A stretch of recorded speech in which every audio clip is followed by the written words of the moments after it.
as the vote count progresses, so do the protests. Protest overnight turned chaotic once again as officers advanced on crowds in Union Square, even shoving around a top city official. News 4's Chris Glorioso is back in the West Village with the fallout as the city prepares for another night of protest. Chris?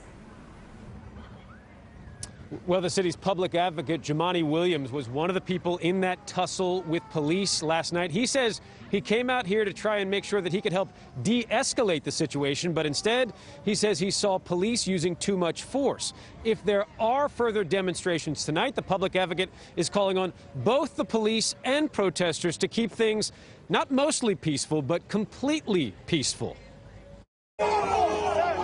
Public advocate Jumaane Williams, one of dozens of protesters pushed and shoved by bike cops policing this Thursday night demonstration. It began near the Stonewall Inn and meandered to Union Square. Much of the time, police officers and protesters jousting with each other over access to the street. Williams called the police tactics overly aggressive.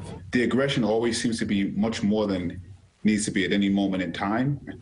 And that's a valid question to be asking why. But the NYPD says the use of force you see on videos like this only happens after protesters try to collectively block cops from arresting specific individuals.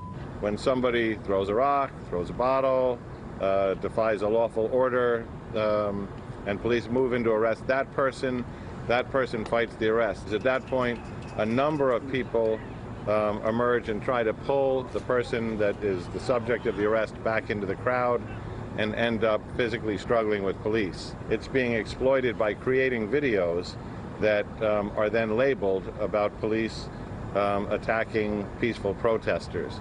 At the Thursday night demonstration, police arrested about 10 protesters. The NYPD tweeted pictures of a pocket knife they found on one demonstrator and a chain they say one protester pressed against an officer's throat. Who brings a knife and a hammer and flammable liquids when they in fact start fires to a peaceful protest?